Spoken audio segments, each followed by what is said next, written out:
നമസ്കാരം. ഓ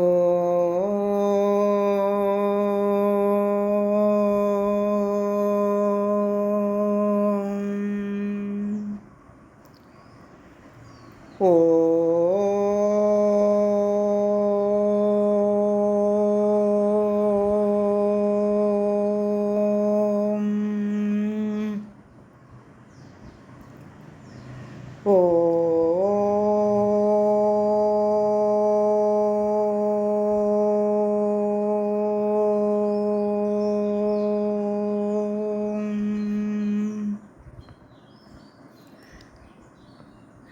സർവമംഗളമംഗല്യേ ശിവേ സർവാർത്ഥസാധികേ ശരണ്യേ ത്രയംബകേ ഗൗരി നാരായണി നമോസ്തുതേ.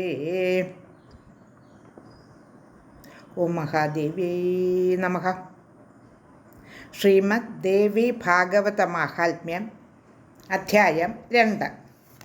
രണ്ടാം അധ്യായത്തിലെ 21 ശ്ലോകങ്ങൾ പാരായണം ചെയ്തിരുന്നു. ശ്രീകൃഷ്ണൻ ഇപ്പോൾ ജാംബവാൻ്റെ ഗുഹയിലേക്ക് കടന്നിരിക്കുകയാണ്. സ്യമന്തകമണി അന്വേഷിച്ച് വന്നതാണ് ശ്രീകൃഷ്ണൻ. ശ്രീകൃഷ്ണനെ എല്ലാവരും കുറ്റം പറയുന്നു, താനാണ് സ്യമന്തകം മോഷ്ടിച്ചതെന്ന്. അത് തിരുത്തുവാൻ വേണ്ടി, തൻ്റെ നിരപരാധിത്വം തെളിയിക്കുവാൻ വേണ്ടി ശ്രീകൃഷ്ണൻ ഇറങ്ങി പുറപ്പെട്ടതാണ്. കൂടെ വന്ന ദ്വാരകാവാസികളെയെല്ലാം പുറത്ത് നിർത്തിയിട്ട് ശ്രീകൃഷ്ണൻ അകത്തേക്ക് കടന്നു. ആ ഭാഗമാണ് നമ്മൾ പാരായണം ചെയ്ത് നിർത്തിയിരുന്നത്.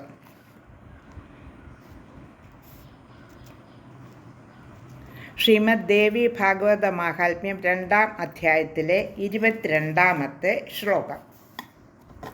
ഋക്ഷരാജസുതം ദൃഷ്ട്വാ കൃഷ്ണോ മണിധരം തഥാ ഹർത്തുമൈച്ഛന്മണിം താവത് ധാത്രീ ജുക്രോശഭീതവത്.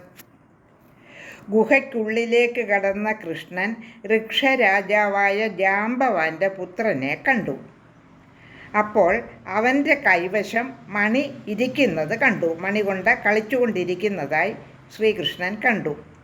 കൃഷ്ണൻ അത് കൈക്കലാക്കാൻ നോക്കിയപ്പോൾ അത്യധികം ഭയപ്പെട്ട ധാത്രി വിളിച്ച് കരഞ്ഞു. കുട്ടിയുടെ ധാത്രി കരയാൻ തുടങ്ങി. ശ്ലോകം 23. ശ്രുത്വാ ധാത്രീരവം സദ്യ സമാഗത്യർക്ഷരാത്തദാ യുയുധേ സ്വാമിനാ സാകം അവിശ്രമമഹർനിശം. ധാത്രിയുടെ കരച്ചിൽ കേട്ട് ഋക്ഷരാജാവ് ഓടിയെത്തി. തൻ്റെ സ്വാമിയായ കൃഷ്ണനോട് വിശ്രമമില്ലാതെ രാപ്പകൽ യുദ്ധം ചെയ്തു. രാമൻ്റെ ഭൃത്യനും യുദ്ധത്തിൽ മുന്നിൽ നിന്ന് സഹായിച്ചവനുമാണല്ലോ ജാംബവാൻ. ആ ഓർമ്മ ഇപ്പോഴും ജാംബവാനുണ്ട്. എങ്കിലും ഇപ്പോൾ ശത്രുവായിട്ട് വന്നിരിക്കുന്നതുകൊണ്ട് വിശ്രമമില്ലാതെ യുദ്ധം ചെയ്തു. ശ്ലോകം 24. ഏവം ത്രിനവരാത്രം തു മഹദ്യുദ്ധമഭൂത്തയോഃ കൃഷ്ണാഗമപ്രതീക്ഷാസ്തേ തസ്തുർദ്വാരിപുരൗകസഃ. ഇങ്ങനെ 27 ദിവസം രണ്ടുപേരും തമ്മിൽ വലിയ യുദ്ധം നടന്നു. കൃഷ്ണൻ പുറത്തു വരുന്നതും പ്രതീക്ഷിച്ച് ദ്വാരകയിൽ നിന്നും വന്ന പൗരന്മാർ ഗുഹാമുഖത്ത് തന്നെ കൃഷ്ണനെ കാത്ത് നിൽക്കുകയായിരുന്നു. അപ്പോഴും ശ്ലോകം 25.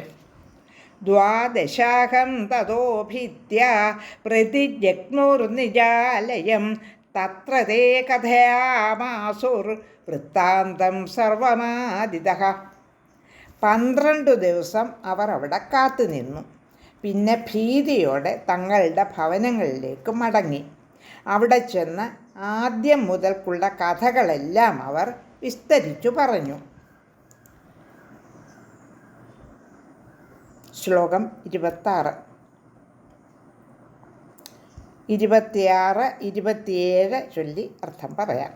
ശ്ലോകം 26.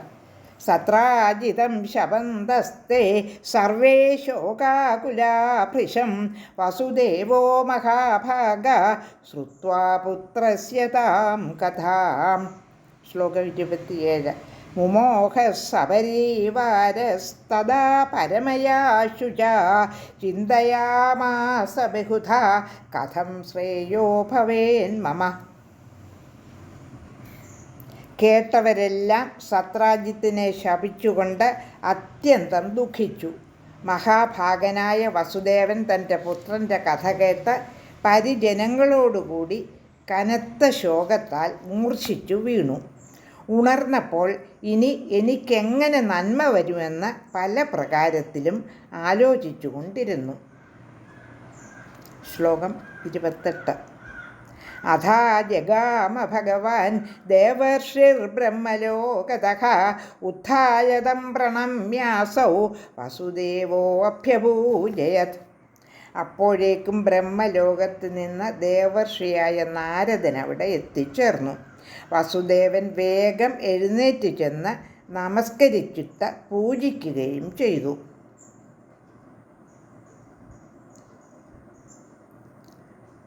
ശ്ലോകം 29.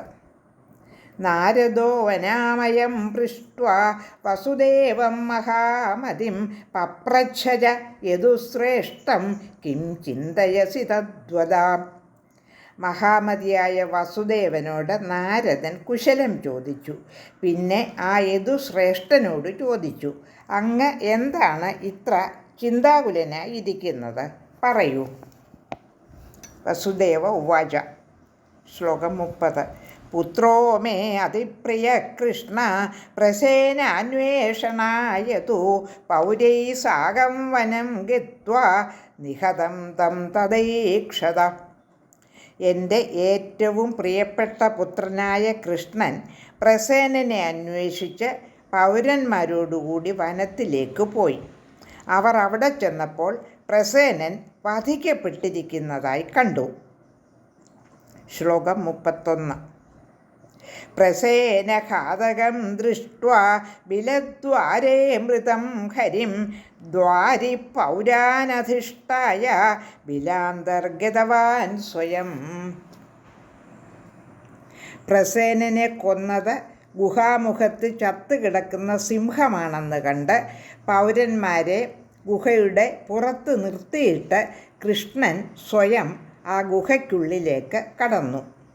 ശ്ലോകം 32. ബഹവോ ദിവസായാത നായാത്യദ്യാപി മേ സുതഃ അത ശോചാമി തദ്ബ്രൂഹി ഏന ലപ്സ്യേ സുതം മുനേ. അതിനുശേഷം ഇപ്പോൾ ദിവസങ്ങൾ കുറെ കഴിഞ്ഞിരിക്കുന്നു. ഇന്നും എൻ്റെ മകൻ വന്നെത്തിയിട്ടില്ല. മഹർഷി, അതാണെൻ്റെ ദുഃഖം. പറയൂ, എനിക്ക് എൻ്റെ മകനെ എങ്ങനെ ലഭിക്കും? ശ്രീമദ് ദേവി ഭാഗവത മഹാത്മ്യത്തിലെ 32 ശ്ലോകം പാരായണം ചെയ്തു. ലോകാ സമസ്താ സുഖിനോ ഭവന്തു.